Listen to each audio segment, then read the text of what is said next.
Howdy, gang, and welcome once again to the Duct Tape Studios. I'm Jeff McAleer, your host, here at the Gaming Gang channel. Thanks for joining me once again. Today, I'll be bringing you the Paizo preview for October 2023, and we have 4 physical releases we'll be looking at this month, including a supplement for Starfinder, which a lot of people are very excited about. Yes, I am talking about Starfinder Enhanced, which is written by Kate Baker, Michael Bramnick, Jessica Catalan, John Compton, John Curtin, Anthony Dollinger, Ivis K. Flanagan, Kim Franson, John Godek III, Joan Hong, Jason Keeley, Sasha Laranoa Harving, Quinn Murphy, Emily Parks, Joe Piscini, and James Rodehaver. And I apologize, I guarantee I've butchered at least a couple of those names. The 192-page hardcover we're about to take a look at carries an MSRP of $44.99, or you can grab just the PDF alone for $19.99. So let's take a peek at Starfinder Enhanced. I do want to mention I am only going to briefly take a peek at this because I am going to feature a far more detailed first look of Starfinder Enhanced on tonight's live episode of the Gaming Gang Dispatch. So if you aren't able to tune in live, don't worry. You can easily catch the episode after the fact. Do also want to mention the fine folks over at Paizo Inc. were kind enough to provide me with these review copies. But neither I nor anyone else affiliated with the Gaming Gang has received any other sort of compensation for me to share this coverage with you. These days, it's very important that you know that. All right, so let's take a look at the back here. Upgrade your game. Enhance your Starfinder science fantasy stories with new versions of the Envoy, Solarian, Technomancer, and Witch Warper classes, revised to make them more balanced and easier to play. New class options for every Starfinder class. New archetypes, equipment, spells, and themes, plus more than 90 new feats. 12 playable species, including fan favorites, and entirely new options. Rules for scalable custom equipment and new uses for resolve points. New subsystems for narrative starship combat, and much more. All right, so let's take a peek inside. I know there are some folks out there who are kind of curious as far as picking up some of this supplemental material for Starfinder, knowing that we have a second edition of Starfinder on the horizon. I got to point out, the playtest for second edition Starfinder is not going to launch until August of 2024, and the new edition is supposed to hit August 2025. They're both supposed to be Gen Con releases. So we still have a bit of time before we start having to worry about a second edition of Starfinder. But if second edition Pathfinder is anything to judge this by, keep in mind, we are looking at most, if not all, of the first edition Pathfinder content is easily adapted to second edition Pathfinder. There aren't that many huge changes. So let's take a look here. Enhance, enhance, enhance. As the Starfinder role-playing game has grown and evolved over the years, there have been many instances of adding and adjusting game mechanics to help foster more exciting science fantasy stories and a compelling experience at the gaming table, whether virtual or physical. In Starfinder Enhanced, we're taking the opportunity to provide new options, expand on existing ones, and revisit a handful of classes to bring them in line with others in terms of power level and ability to add a variety of game expressions at the table. Like the artwork so far, too. So it looks like we have got some new archetypes. We got a battle medic, paranormal investigator, diplomat, rancher, Starwalker. No, not a Skywalker, a Starwalker. Looks like we've got the new species. So as we saw on the back cover, there's a dozen. Oh, look at that, the Gripply. And if you want to play a hologram, You can be a hologram. Nice. I talk about Starfinder all the time with people, and I tell them if you're looking for a science fantasy sort of role playing game, you can do no wrong with Starfinder. It is got to be a role playing game that has probably the most player character options out there. I mean, you can really craft the sort of player character you want. So here we've got the revised classes. We've got the envoy. And it looks like we've got a few pages devoted to these. So it looks like that's 6. The evolutionist. The mechanic. Looks like the evolutionist had 4 pages. 4 pages for the mechanic. We've also got the mystic. The nanocyte. The operative. So those are actually archetypes here. So it looks like we're getting 4 pages for these. There we go. So we've got the enhanced Solarian. And then it appears that we are getting the various different archetypes for each of these enhanced classes. So here we've got the Technomancer and a Vanguard. There's our Witch Warper. And Armored Visionary. Here are some new archetypes. Combat Controller. Exalted Champion. Counselor. Menagerie Manager. That's kind of cool. I like that artwork with it too. It's pretty nice. Here are our new feats. And according to the back cover, we've got 90 new feats.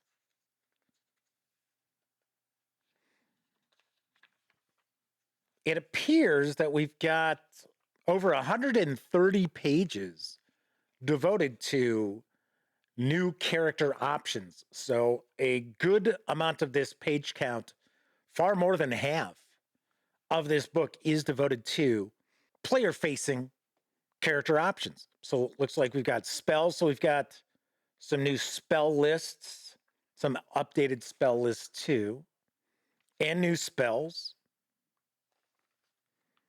It's like we've got quite a few new spells. Some new rituals. I know one of the aspects of Starfinder Enhanced that a lot of people are interested in is the scalable equipment.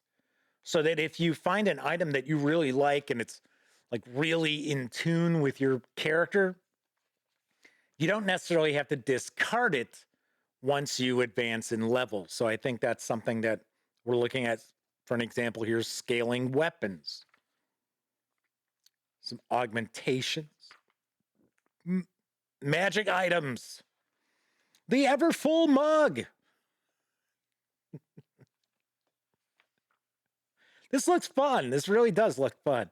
I gotta be honest, I am really, really looking forward to the 2nd edition of Starfinder because it is going to incorporate, as far as I understand, the 3-action economy, which is in Pathfinder 2nd edition, which in my opinion really, really sets the Paizo role-playing games apart. So currently, Starfinder does not have a 3-action economy. I'm very, very interested in that. I'm also very intrigued with the revised Pathfinder books that are going to start arriving in November. So we will get an opportunity to take a look at that. So we've got some new equipment. And then we're going to have some new rules. And I believe the big change here is narrative starship combat, something that I know a lot of people out there were very curious about. We'll get a closer look at this in the first look video I'm going to do. But one aspect I like with starship combat in Starfinder is that all the player characters have something to do. They all contribute to starship combat. I like that quite a lot. So we've got some GM tools. Oh, wow. We got some Skittermanders playing a role-playing game. That's cool. I like that. All right, then we get an index to wrap up. Probably some ads. Yep. Wish you were here. Ports of call. And interstellar species, which has loads more species for player characters too. All right, so that's a quick peek into Starfinder Enhanced. Once again, I'm going to take a far deeper dive on the Gaming Gang Dispatch. So what I'll also do is I'll just pop up a little card there once that video is up, and you can check that out if you would like. Next up, we've got a standalone Pathfinder adventure. Yes, I'm talking about Rusthenge, which is written by Vanessa Hoskins. This adventure is supposed to be for first level characters. This softcover carries an MSRP of $24.99, or you can grab just the PDF alone for $19.99. And let's take a peek. So here we've got Rusthenge. Looks like maybe 92, 96 pages, something like that. Fear in a handful of rust. The ruins of Rusthenge have stood silent and mysterious for eons, dating back to the era of the rune lords of ancient Thassalon. Now that new Thassalon has risen from the depths of the past, something below the strange metallic ruin has begun to stir, and that bodes ill for the nearby village of Iron Harbor. What deadly legacy lies hidden within the unknown ruins below Rusthenge, and can it be stopped before a new evil is unleashed upon the land? Pathfinder Adventures Rusthenge is a standalone adventure for first to third level characters that also includes a selection of new magic items, character backgrounds, and monsters for any Pathfinder campaign. So this is an adventure. So if you are a player hanging out, checking out this video, I definitely recommend tune out now, because even though I know nothing about this, I have not peeked inside this, there's going to be some spoilers as we take a glance through here. Plus, I am also going to look to share some quick synopsises as well. So it looks like we've got 3 chapters plus our adventure toolbox, which might include some new rules, it looks like. So we're going to open up with a map here, a dungeon map. What do we got on the back? Another dungeon map. Nice. It says Rusthenge involves elements that focus on a supernatural disease called rust creep that weakens the body and brings decay to objects carried and worn. But this affliction, being a disease, isn't a load-bearing part of the plot. Your group may be uncomfortable including themes of disease at your table.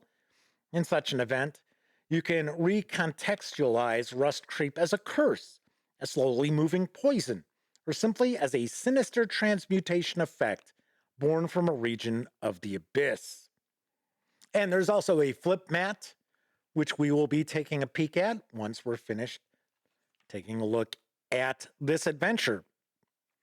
Rusthenge is set in western New Thassalon on Chikokoth Isle.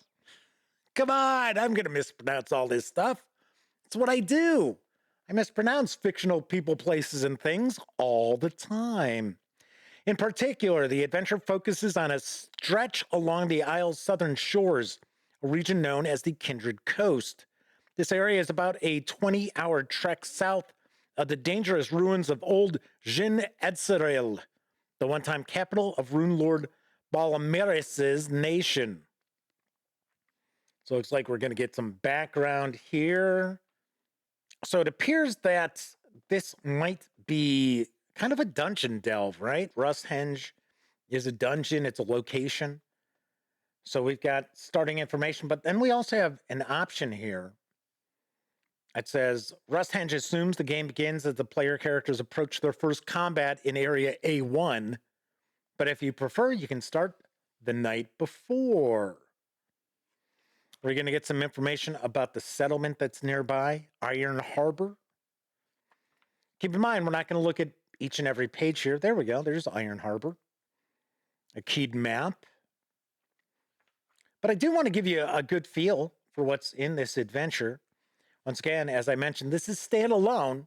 So this would make a good introductory adventure for newcomers to Pathfinder 2nd Edition. We're also going to be taking a peek at the initial offering in the latest Pathfinder Adventure Path. So that'll be in just a few moments.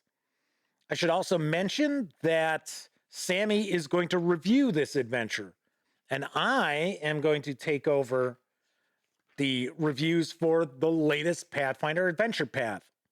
I was trying to find where Chapter 2 started. So it looks as if we've got a cultist and a demon lord. Ooh. And it appears Chapter 2 is when the player characters are going to begin to explore Rusthenge. Artwork's really solid throughout so far, from what we've seen here. A rust-sworn initiate with a rust-colored robe. It looks like they got a bit of a rust-colored tan. A rust-sworn cultist. Ooh, looking pretty insane there. So this is no doubt the demon's cult. And then we get into Chapter 3. It's like I skipped ahead there. There we go. Oh, that's cool. I like that. As the player characters delve deeper into the ruins under Rusthenge, they'll gain more understanding about Meet Remar's plans to resurrect Tsar Azmuk and the urgency with which they need to stop the cultists' plan. Before heading down into the temple of Tsar Azmuk and the Darklands below, they should have reached level 3. So it appears that they are exploring a temple, an underground temple in this chapter. We got a clockwork baddie.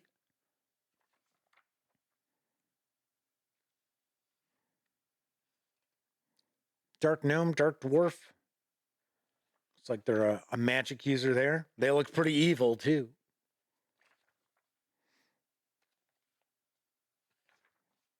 All right. All right, so there's our big bad, I believe. I don't think the player characters are tackling a demon at this point, seeing they're level 3. So here's our toolbox. So it looks like we've got new equipment that's available in Iron Harbor. Looks like we had a new background or two there. I guess there are some minor demons that the player characters are going to go up against. Just a couple of creatures there. And once again, there we've got that map. So how many pages did we clock in at? 64. Well, I thought it was going to be 90 or so, like we usually see. So 64 pages. This softcover carries an MSRP of $24.99, or you can grab just the PDF alone for $19.99. Of course, as I mentioned, there is a flip mat that goes with this. It is 24 inches by 30 inches. It carries an MSRP of $16.99, or you can grab the PDF of it for $9.99. And I am going to grab my hobby knife to open this up. And of course, this is going to be dual-sided. Are we going to have the temple, maybe, on one side of it? Well, we're going to find out. One thing I always mention when we're taking a look at flip mats is that these work extremely well if you happen to play skirmish level fantasy miniature games. It doesn't even have to be fantasy games. You could even be using science fiction rules and things like that. Okay, so what do we've got here? This looks like a coastline, a bit of a cove area.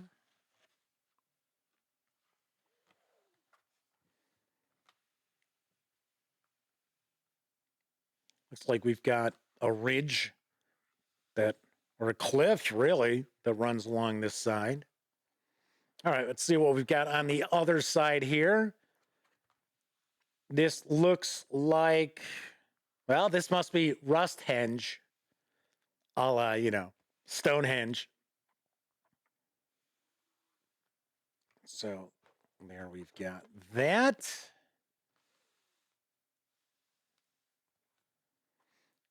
So this is a 3x3 panel flip mat. So there we have the Rusthenge flip mat. Once again, it carries an MSRP of $16.99, or you can grab just the PDF for $9.99. Then lastly, we are going to be taking a look at Pathfinder Adventure number 196, The Summer That Never Was. It is the first part of the Season of Ghosts. It is written by Sen HHS, and this softcover carries an MSRP of $26.99, or you can grab just the PDF alone for $19.99. Let's take a look at the back here.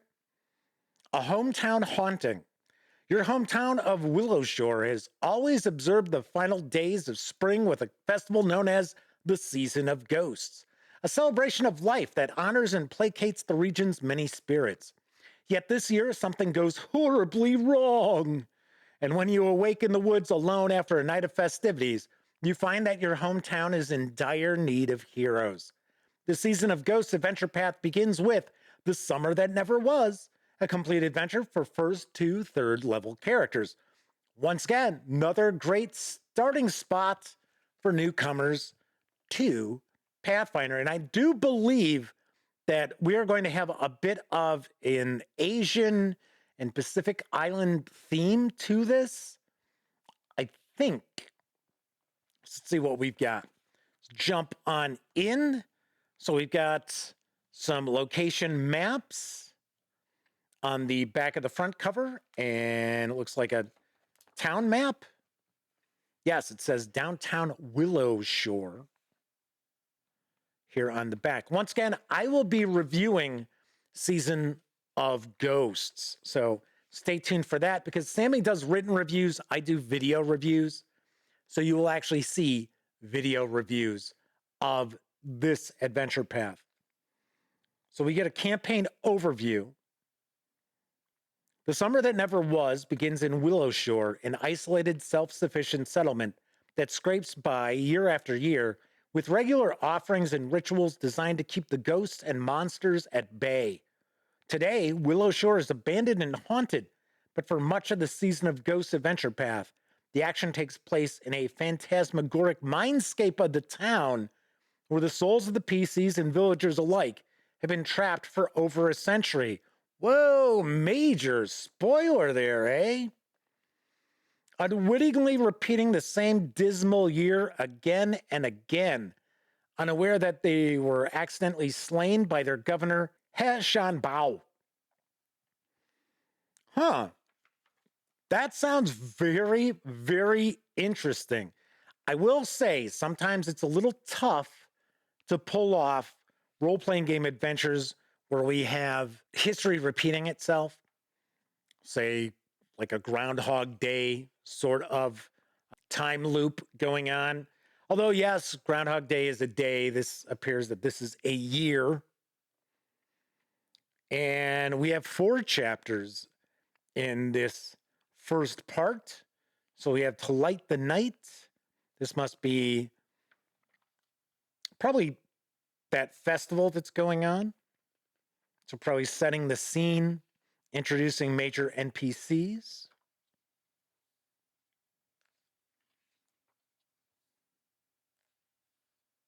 Gurgle Gut.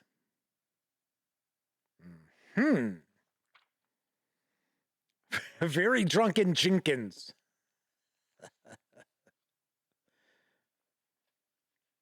All right, so this is Chapter 2, Reclaiming Willowshore. Once the eternal lantern is lit and the eerie supernatural mists and moonlight are banished, the monsters and perils in most of Willowshore abate as well. Citizens who have been hiding in their homes or gathering in safe zones emerge cautiously, yet the people of Willow Shore remain frightened. Nothing like this has happened before. The town's leaders have their hands full, keeping the citizens comfortable, safe, and calm. One notable part of town is still in danger, though. Downtown Willow Shore remains controlled by monsters, and any citizens who were trapped there remain prisoners, or worse. So, player characters are going to be looking to liberate the downtown area, no doubt. And we already did see that we've got the map of the downtown area on the back cover. I would take a guess. Looks like this is probably relatively combat heavy in that chapter. Then we have the Willow Shore Curse. Once the PCs have defeated the 3 monstrous ringleaders and lit the Eternal Lantern, life can return to normal for Willow Shore. In the days that followed, townsfolk set about the grim task of arranging funerals for the dead, treating the wounded, and searching for the missing, as well as working to repair, rebuild, and restore the town from the damage caused by the monstrous invasion. So it looks as if the player characters might find out about this curse, because this chapter is titled The Willow Shore Curse. Great Willow. Kind of spooky. I would say this is probably a pretty appropriate adventure path to kick off with Halloween on the horizon. Ugly cute. Looks like a stone spider. That's interesting looking. So this is a lumber camp.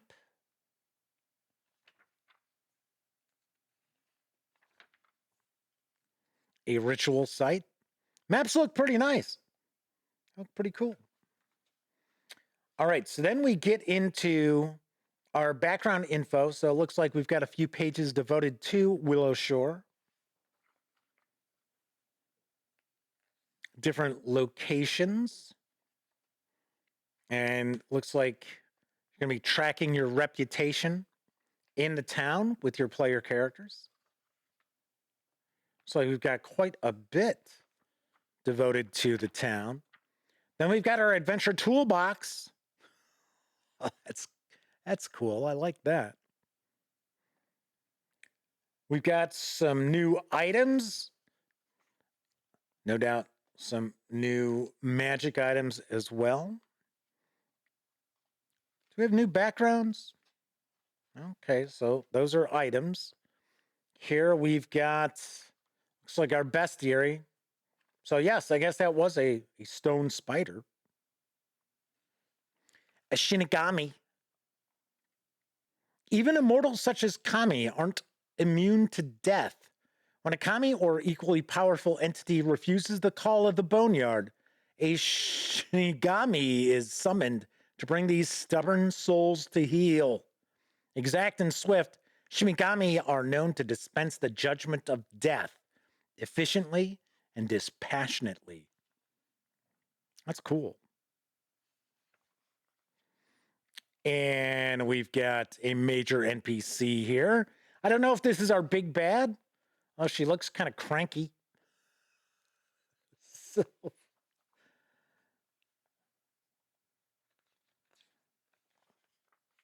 it looks like we wrap up with a couple of major NPCs. And then coming soon is the Tianjia World Guide. It's coming in the spring. I was kind of surprised that it's not coming earlier than that because of this adventure path. But that sort of is how Paizo works. Sometimes we get an adventure path and then we get a supplement.